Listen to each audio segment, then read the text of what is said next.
સકારાત્મક સમાચાર માત્ર ઘટનાઓ નથી હોતા, એ સમાજની ધડકન હોય છે, આશાનો અવાજ હોય છે અને ઉજ્જવળ ભવિષ્યની દિશા હોય છે. નમસ્કાર, હું છું નિર્મિત અને આપ જોઈ રહ્યા છો ગુડ ન્યૂઝ ગુજરાત. એક એવો કાર્યક્રમ જ્યાં વાત થાય છે સફળતાની, સેવાની, સંકલ્પની અને સમાજને નવી દિશા આપતા પ્રેરણાદાયક પ્રયાસોની. કહેવાય છે હિંમત ત્યાં જન્મે છે જ્યાં સપનું આપણા આરામથી મોટું હોય.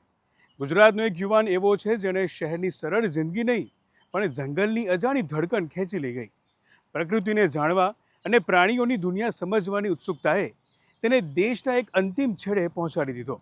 આવો જોઈએ વિશ્વવિખ્યાત એવા અરુણાચલ પ્રદેશમાં આવેલા નામદફાના જંગલમાં ગુજરાતનું ગૌરવ બનેલા મયુર વરિયાની કહાની.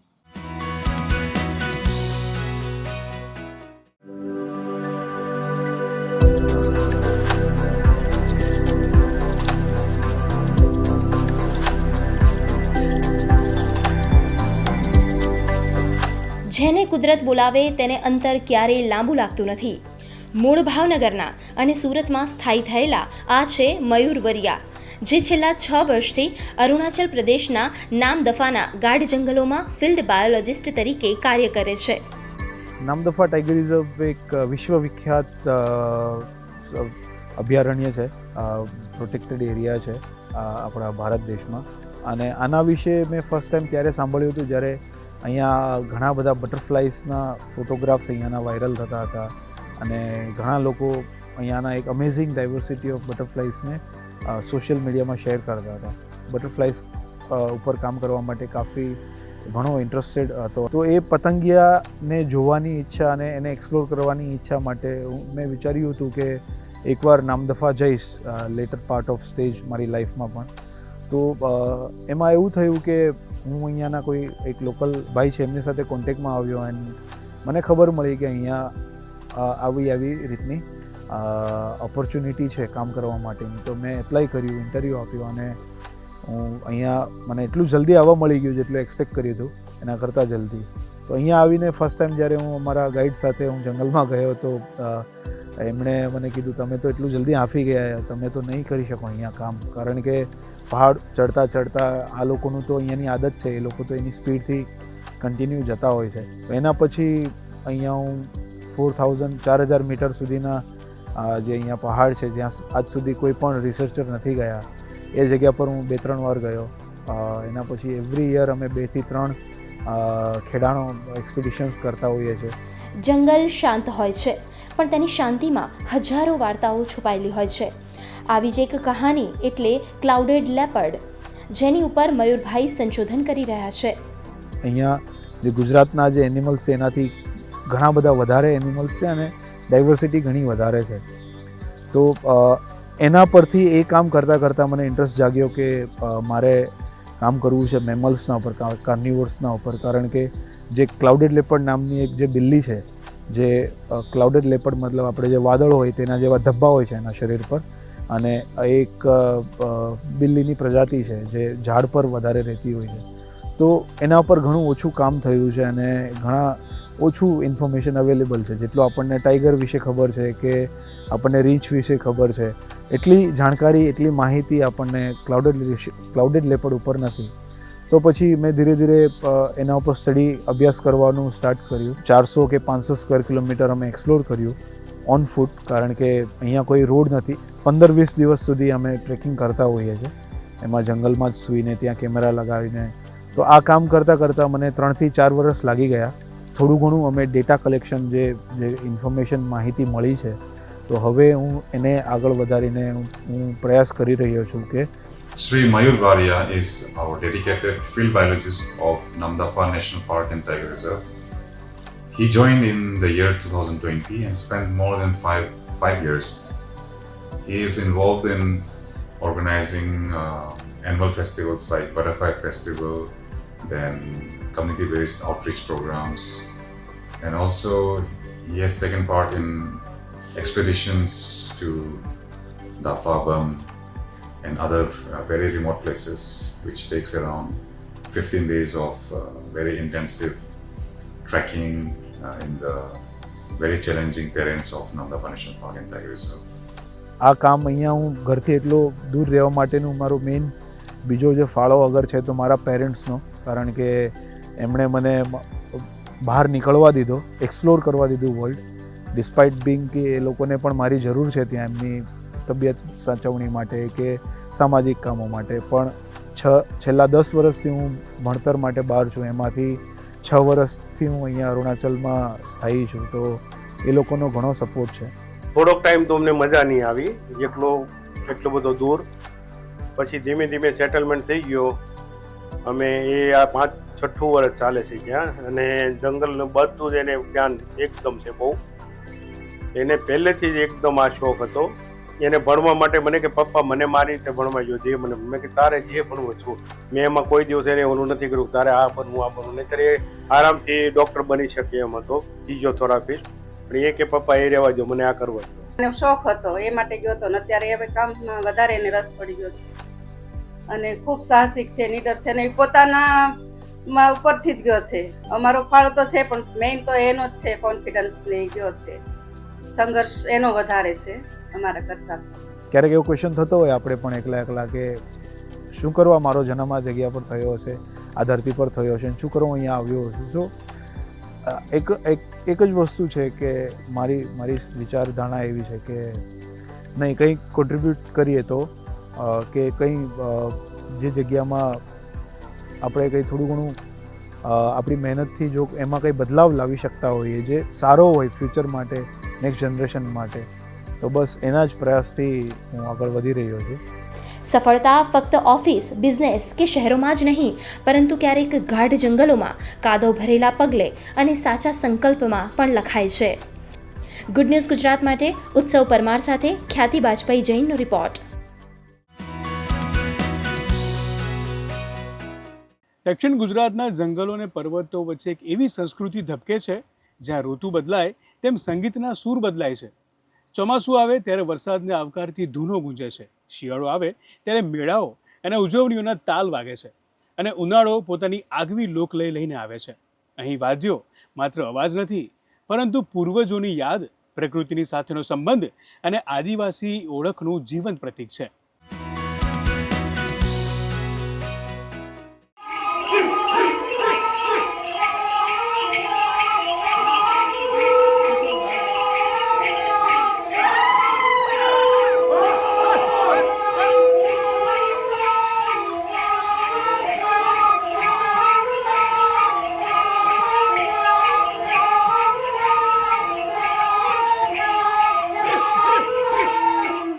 મિત્રો, 21 જૂન એટલે વિશ્વ સંગીત દિવસ.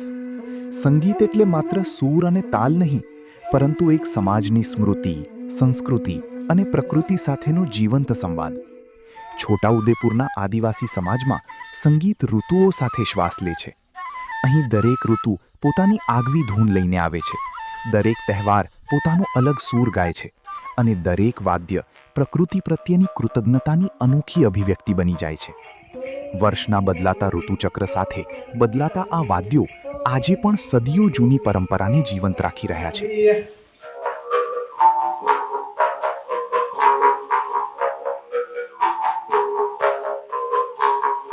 આ ખાંગડી છે ને જ્યારે વગાડવાની આવે ત્યારે દિવાસાથી દસરા સુધી કંઈ પીહા વગાડવામાં આવે, દશેરાથી અખાત્રી સુધી વાંસળી વગાડવાની આવે, અને અખાત્રીથી વરસાદ પડતા સુધી ખાંગડી વગાડવામાં આવે.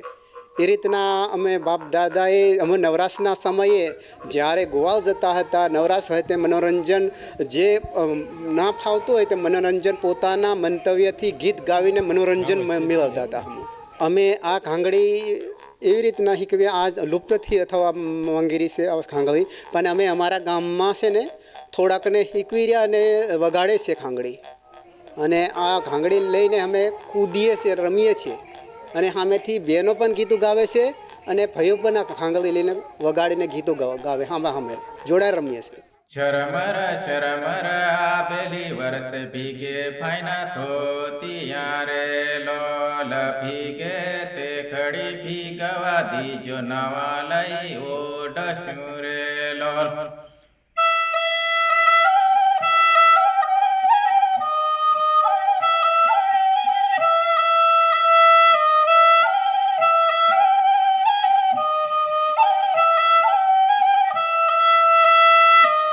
ખાંગડી આદિવાસીના રીત રિવાજ મુજબ તેને માન્યતા પ્રમાણે અખાત્રીજથી 9 વર્ષ શરૂ થાય છે. તે દિવસથી ખાંગડી વગાડવાનું શરૂ થાય છે. ત્યાં આદિવાસીઓ ખૂબ મોટા પ્રમાણમાં બહેનો ગીતો ગાતી હોય છે, ભાઈઓ ખાંગડીમાં ગીત ગાતા હોય છે, ખૂબ ઉત્સાહથી નાચતા હોય છે અને વરસાદ પડે ત્યાં સુધી આ ખાંગડી વાગતી રહે છે. સારો વરસાદ થઈ જાય, ધરતી લીલીછમ થઈ જાય, બધા ખેતરો આદિવાસીઓ વરસાદ પડવાથી બધા ખેતરોમાં અનાજ ઓરી દે, અનાજ સારું ઉગી જાય, બધી જ અનાજ એમનું એકદમ ખુશહાલ ખેતી થઈ જાય ત્યારે આદિવાસી પોતાના સંસ્કૃતિ પ્રમાણે દિવાસાનો તહેવાર ઉજવતા હોય છે. અને દિવાસાનો તહેવાર ઉજવે એ ત્યારે ગામદેવનું પૂજન થાય છે. ગામદેવનું પૂજન કરવાથી દેવોને રાજી કરવા માટે ચોમાસાની ઋતુમાં ખાસ કરીને મોટો પેહો અને પેહી વગાડવામાં આવે છે. દેવોને રીઝવવા માટે ત્યાં બધા કુદરતને અનુસંધાને ગીતો ગાવામાં આવે છે. આ વાદ્ય જે ગામમાં દિવાસાનો તહેવાર પૂજન થાય તે દિવસથી દરેક ગામના લોકો વગાડતા હોય છે. એમાં ખેતરે જાય ત્યારે ખેતરમાં વગાડતા હોય છે, ઢોરા ચરાવવા જાય તો ઢોરા ચરાવવા ત્યાં વગાડતા હોય છે. જ્યારે ડોડા સાચવવાનો સમય આવે છે ત્યારે ખેતરોમાં માળા કરવામાં આવે છે અને માળા ઉપર જ્યારે જંગલી પશુઓ મકાઈને બગાડી ના જાય તે માટે ઉપર માળા ઉપર બેઠા બેઠા ખૂબ સારો વાદ્ય વગાડવામાં આવે છે, જેથી એને સૂર સંભળાવવાથી જંગલી જાનવરો ત્યાં નજીક આવતા નથી અને પાકને નુકસાન નથી કરતા. આજના આધુનિક સમયમાં આ પરંપરા ધીમે ધીમે લુપ્ત થવાના આરે છે. છતાં કવાંટ તાલુકાના વાંટડા ગામના તનસિંહભાઈ રાઠવા જેવા કલાકારો પોતાના હાથે ઘાંઘરી બનાવી આ અમૂલ્ય વારસાને સાચવી રહ્યા છે.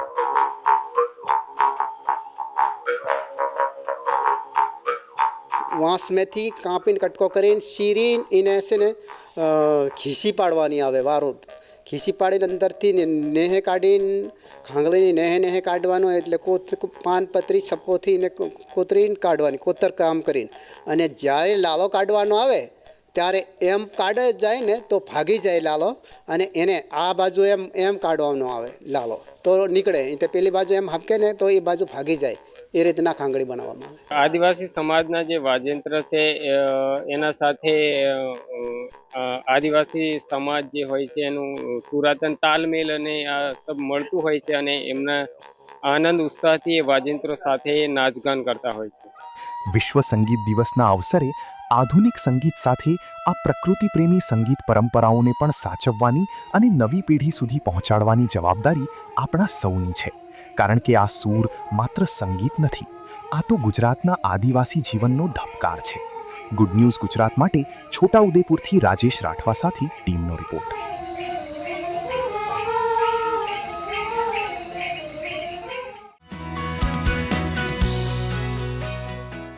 ગીરની કેસર કેરીની સુગંધ તો વિશ્વભરમાં પ્રસિદ્ધ છે, પરંતુ હવે અમરેલીના એક પ્રગતિશીલ ખેડૂતે જાપાનની વિશ્વ પ્રસિદ્ધ અને દુનિયાની સૌથી મોંઘી ગણાતી મિયાઝાકી કેરીનું સફળ ઉત્પાદન કરીને નવી સિદ્ધિ હાંસલ કરી છે. લાખોમાં વેચાતી આ કેરીનું ગીરમાં ઉત્પાદન કેવી રીતે શક્ય બન્યું અને કોણ છે આ પ્રગતિશીલ ખેડૂત, જોઈએ આ ખાસ અહેવાલમાં. ગીરની ધરતી એટલે કેસર કેરીનું સામ્રાજ્ય. પરંતુ હવે આ જ ધરતી પર એક એવી કેરીનું સફળ ઉત્પાદન થયું છે જેને દુનિયાની સૌથી મોંઘી કેરીમાં સ્થાન મળ્યું છે. અને એ કેરી એટલે જાપાનની વિશ્વ પ્રસિદ્ધ મિયાઝાકી કેરી. અમરેલી જિલ્લાના ધારી ગીરના ગોવિંદપુર ગામના પ્રગતિશીલ ખેડૂત એટલે કે નરેન્દ્રભાઈ વણપરિયા, જેમણે પોતાના જ બગીચામાં મિયાઝાકી કેરીનું સફળ સંવર્ધન કરીને એક અનોખી સિદ્ધિ હાંસલ કરી છે. 5 વીઘા જમીનમાં કેસર તેમજ બારમાસી સહિત લગભગ 50 જેટલી કેરીની જાતો ઉછેરતા નરેન્દ્રભાઈએ વર્ષો પહેલા દક્ષિણ ભારતમાંથી મિયાઝાકીનો એક છોડ મંગાવ્યો હતો. એ એક છોડમાંથી તેમના ખેતરમાં લગભગ 100 જેટલા છોડ તૈયાર થયા અને ત્રીજા વર્ષે તો આ છોડમાંથી ઉત્પાદન મળવાનું શરૂ પણ થઈ ગયું, જેમાં ગયા વર્ષે આશરે 10 કિલો અને આ વર્ષે 25 કિલો જેટલું ઉત્પાદન પ્રાપ્ત થયું છે. મિયાઝાકી ખાસ અત્યારે અમારે 20 થી 25 કિલોનું ઉત્પાદન આવ્યું છે આ વર્ષે. એનું આંતરરાષ્ટ્રીય બજાર 1,70,000 થી 3 લાખ સુધીની હોય છે માર્કેટ પ્રાઇસ એની. અને અત્યારે જેટલું આવ્યું છે એટલું અમે બધા ગ્રુપમાં ટેસ્ટિંગ કરવા પૂરતું આપીએ છીએ બધાને, કસ્ટમરને ને ગ્રુપમાં અત્યારે આપ્યું છે બધાને. અને 100% અમે ઓર્ગેનિક દેશી ખાતરનો યુઝ કરીએ છીએ અને કોઈ ઇંગ્લિશ દવા અમે વાપરતા નથી.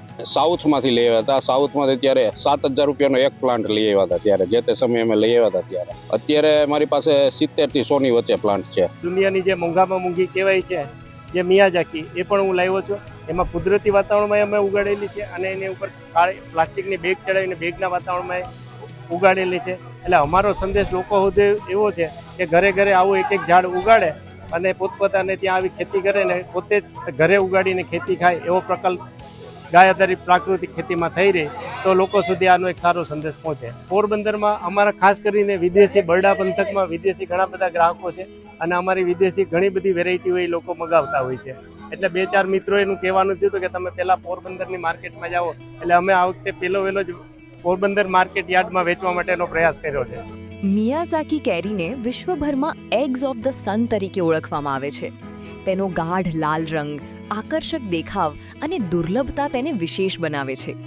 આંતરરાષ્ટ્રીય બજારમાં આ કેરીનો ભાવ પ્રતિ કિલોગ્રામ લાખો રૂપિયાએ પહોંચે છે. પરંતુ ગીરની ધરતી પર તેનું ઉત્પાદન માત્ર બજાર મૂલ્ય માટે જ નહીં, પરંતુ એક સફળ કૃષિ પ્રયોગ તરીકે વધુ મહત્વનો બની રહ્યો છે. જાપાનની જે મિયાઝાકી કેરી છે ત્યાં એનો ખૂબ સારો ભાવ મળે છે. એટલે એનાથી આકર્ષાઈ અને આપણા જિલ્લા અમરેલી જિલ્લાના ઘણા ખેડૂતોએ એમાં પ્રયોગ હાથ ધર્યો અને અમુક છોડ છે એ ઉછેરેલ છે, બરાબર છે. પરંતુ આપણી આબોહવા અને ત્યાંની આબોહવામાં ફરક હોય છે. સાથોસાથ આપણી જે જાત છે કેસર છે એ ખૂબ સારી અને ખૂબ સ્વાદવાળી હોય છે. એના પ્રમાણમાં એનો સ્વાદ એટલો ફીકો હોય છે. એની અંદર જાપાનની અંદર જ્યારે એમનું વાવેતર થાય છે ત્યારે ગ્રીન હાઉસ સ્ટ્રક્ચરની અંદર એમને ઉછેરવામાં આવે છે. એને દરેક પ્રકારનું સમઘાત વાતાવરણ પૂરું પાડવામાં આવે છે. એનો ઉત્પાદન ખર્ચ ખૂબ વધી જાય છે, એટલે ત્યાં એ મોંઘા ભાવનું મળે છે.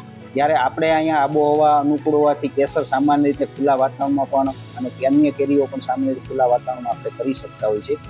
પરંતુ ત્યાંની આબોહવા અને અહીંની આબોહવામાં ફરક હોવાથી એના જેવી જ કેરી મિયાઝાકી થવી એ આપણા વાતાવરણમાં મુશ્કેલ છે. ગીરની ધરતી પર મિયાઝાકી કેરીનું સફળ સંવર્ધન એક નોંધપાત્ર સિદ્ધિ છે. આ સફળતા ગુજરાતના ખેડૂતોની પ્રયોગશીલતા અને નવીનતાનું ઉત્તમ ઉદાહરણ બની છે. સાથે જ ઉચ્ચ મૂલ્ય ધરાવતા ફળોના ઉત્પાદન તરફ અન્ય ખેડૂતોને પણ પ્રેરણા આપી રહી છે. ગુજરાતની કૃષિને વૈશ્વિક ઓળખ અપાવતી આ સફળતા ખરેખર ગૌરવની વાત છે. ગુડ ન્યૂઝ ગુજરાત માટે અમરેલીથી ફારૂક કાદરીનો રિપોર્ટ. એક સમય હતો જ્યારે યોગ ભારતના આશ્રમો અને ધાર્મિક ગુરુ સુધી સીમિત હતા, પરંતુ આજે ન્યૂયોર્કથી લઈને નેરોબી અને પેરિસથી લઈને પર્થ સુધી લાખો લોકો દિવસની શરૂઆત યોગથી કરે છે. આ પરિવર્તન પાછળ છે એક દૂરંદેશી વિચાર. પ્રધાનમંત્રી શ્રી નરેન્દ્ર મોદીના વિઝન હેઠળ ભારતની આ સાંસ્કૃતિક ધરોહરને વૈશ્વિક મંચ પર ઓળખ મળી અને 21મી જૂન બન્યો આંતરરાષ્ટ્રીય યોગ દિવસ. ચાલો જોઈએ કેવી રીતે યોગ ભારતમાંથી નીકળીને સમગ્ર વિશ્વના કલ્યાણનું માધ્યમ બની રહ્યું છે.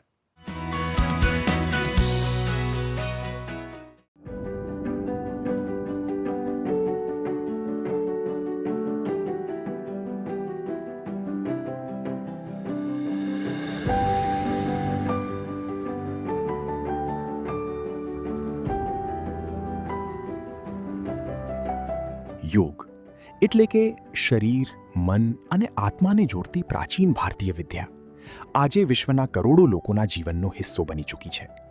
વર્ષ 2014માં સંયુક્ત રાષ્ટ્ર મહાસભામાં પ્રધાનમંત્રી નરેન્દ્ર મોદીએ યોગને સમગ્ર માનવજાત માટે ભારતની અમૂલ્ય ભેટ ગણાવી અને વિશ્વને એક આંતરરાષ્ટ્રીય યોગ દિવસની ભેટ આપવાનો પ્રસ્તાવ મૂક્યો. અને માત્ર 75 દિવસની અંદર 177 દેશોએ આ વિચારોને સમર્થન આપ્યું અને 21 જૂન 2015 બન્યું ઇન્ટરનેશનલ ડે ઓફ યોગા. આ માત્ર રાજનૈતિક સફળતા નહોતી, પણ ભારતની સાંસ્કૃતિક શક્તિનું વૈશ્વિક પ્રદર્શન હતું. આજે વિશ્વના 190થી વધુ દેશોમાં યોગ દિવસની ઉજવણી થાય છે. યોગ એવું લાગતું હતું કે વૃદ્ધો માટે છે, સિનિયર સિટીઝન માટે યોગ છે. આજે બાળકો પણ યોગ કરે છે, યુવાનો પણ યોગ કરે છે. વેપારી ઉદ્યોગ જગતના અધિકારીઓ, પદાધિકારીઓ બધા લોકો યોગથી જોડાયા છે. એ યોગ મેં ગુજરાતના અભિયાનમાં આજની તારીખમાં ભારતમાં સૌથી વધારે યોગ શિક્ષકો ગુજરાતમાં છે. ભારતની આખા વિશ્વમાં સૌથી વધારે યોગ વર્ગો ગુજરાતમાં ચાલે છે. એનાથી ગુજરાતનો હેલ્થ અને હેપીનેસનો ઇન્ડેક્સ પણ વધ્યો છે. વિશ્વમાં ઘણા બધા લોકો સાયકોસોમેટિક ડિઝીઝથી પીડાઈ રહ્યા છે. જેમાં ડ્રગ લીધા વગર એ લોકોનું જીવન શક્ય નહોતું. પણ યોગ એક એવી પ્રણાલી છે જેના દ્વારા એમણે પોતાની લાઈફને ડ્રગલેસ થેરાપી સાથે જોડી અને ડ્રગલેસ લાઈફ અત્યારે એ લોકો જીવી રહ્યા છે. અને યોગ ખાલી સંન્યાસીઓ જ કરી શકે અથવા તો નાના બાળકો ન કરી શકે એવી જે ખોટી પૂર્વધારણાઓ આપણા મનમાં હતી એ ખોટી પૂર્વધારણાઓને પણ ખોટી પુરવાર કરી છે આપણા વડાપ્રધાન શ્રી નરેન્દ્રભાઈ મોદી સાહેબ. યોગ આપણા શાસ્ત્રોમાં ઓલરેડી એનો ઉલ્લેખ હતો જ, પણ આપણને એ સિમ્પલ ફોર્મમાં કેવી રીતે એને પ્રેક્ટિસ કરવી એ આપણા સુધી પહોંચ્યું નહોતું. હું છેલ્લા 30 વર્ષથી બેક પેઇનથી પીડાઈ રહ્યો છું અને ઘણી દવાઓ અને ઘણા ઇલાજો કર્યા, તેમ છતાં પણ એનો કોઈ જાતનો ઇલાજ હજી લગી થયો નથી. છેલ્લા 3 વર્ષથી બહુ રેગ્યુલર બેઝિસ ઉપર હું યોગ કરું છું અને એના આસનો કરું છું. એનાથી મને ઘણો ફાયદો થયો છે. યોગમાં મેં તાડાસન હું કરું છું, પછી વૃક્ષાસન કરું છું, અર્ધચક્રાસન કરું છું. એવા આસનો કરવાથી મને જે ફાયદો થયો છે, તો જે મને બેક પેઇન થતું હતું એમાં ઘણું રિડક્શન થયું છે. વધતા જે મારે ઘણીવાર બહુ વધી જવાથી બેડ રેસ્ટ લેવો પડતો હતો, 8 થી 10 દિવસ સુધી મારે આરામ કરવો પડતો હતો, એ હવે નથી કરવો પડતો અને હું ઘણું પ્રફુલ્લિત જીવન જીવી રહ્યો છું. આજની ઝડપી જિંદગીમાં તણાવ, ચિંતા અને જીવનશૈલી સંબંધિત બીમારીઓ વધી રહી છે. એવા સમયે યોગ વિશ્વ માટે આશાનું કિરણ બનીને ઉભરી આવ્યું છે. અને પ્રધાનમંત્રીશ્રીએ યોગને માત્ર ફિટનેસ નહીં પણ હોલિસ્ટિક વેલનેસનું માધ્યમ ગણાવ્યું. તેમના સતત પ્રોત્સાહનના પરિણામે શાળામાં, કાર્યસ્થળે, સૈનિકોથી લઈને વિદ્યાર્થીઓ સુધી અને ગામડાથી લઈને વૈશ્વિક મંચ સુધી યોગ એક જન આંદોલન બની ગયું છે. આજના યુગમાં જ્યાં ટેકનોલોજી જીવનને ઝડપી બનાવી રહી છે, ત્યાં યોગ જીવનને સ્થિરતા અને શાંતિ આપી રહ્યું છે. આ સભ્યતાને આ સંસ્કૃતિ આપણી પાસે તો સદીઓ પહેલાથી હતી, પણ આજે ઘરે ઘરે યોગ કરે છે અને રોગ ભગાડવા યોગ કરે છે એવું બધા માનવા લાગ્યા. પ્રશમઃ પરમમ પથ્યાનામ, શાંતિ, પરમ શાંતિ બધાને જોઈએ છે. રિલેક્સ બધાને થવું છે, કારણ કે રિલેક્સ માઇન્ડ જ ક્રિએટિવિટી વધારે છે. અને એટલે જ આપણે બધા આજે સવારને સાંજ યોગ કરીએ છીએ, મેડિટેશન કરીએ છીએ અને મેન્ટલી સ્ટ્રોંગ થઈએ છીએ. છેલ્લા 12-15 વર્ષથી હું નીચે નહોતી બેસી શકતી, હું બેન્ડ નહોતી થઈ શકતી, કે હું પલાઠી વાળીને પણ બેસી નહોતી શકતી. પણ જ્યારે મેં યોગ સ્ટાર્ટ કર્યા અને આજે હું એટલી સારી પરિસ્થિતિમાં આવી ગઈ છું કે હું ઇવન વજ્રાસન કરીને પણ બેસી શકું છું અને 2-5 મિનિટ માટે નહીં, 15-20 મિનિટ સુધી હું એક આસન ઉપર બેસી અને અનેક આસનો કરી શકું છું. 4 થી 8 જૂન 2026 દરમિયાન અમદાવાદમાં યોજાયેલ પ્રથમ વર્લ્ડ યોગાસન ચેમ્પિયનશિપમાં 78 થી વધુ દેશોના 500 થી વધુ ખેલાડીઓ જોડાયા હતા. हर जीवन परंपरा समय के साथ नए चरण में प्रवेश करती है. योगासन स्पोर्ट्स की ये वर्ल्ड चैंपियनशिप इसी चरण का शुभारंभ है. इस चैंपियनशिप के माध्यम से योगासन को एक कॉम्पिटिटिव स्पोर्ट्स के रूप में नई पहचान मिलेगी. યોગની વૈશ્વિક લોકપ્રિયતા ભારતના વસુધૈવ કુટુંબકમના દર્શનનો વૈશ્વિક સ્વીકાર છે અને એક સ્વસ્થ વિશ્વ તરફ ભારતના નેતૃત્વની ઓળખ પણ. અને આ જ છે નવા ભારતની નવી ઓળખ, જ્યાં પરંપરા પણ છે, પ્રગતિ પણ છે અને સમગ્ર વિશ્વના કલ્યાણ માટેનો સંકલ્પ પણ. ગુડ ન્યૂઝ ગુજરાત માટે અમદાવાદથી ક્ષમા કામદારનો રિપોર્ટ.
સકારાત્મક સમાચારનો સાચો અર્થ માત્ર જાણકારી નથી, પરંતુ એવી પ્રેરણા છે જે જીવનમાં સકારાત્મક પરિવર્તન લાવી શકે.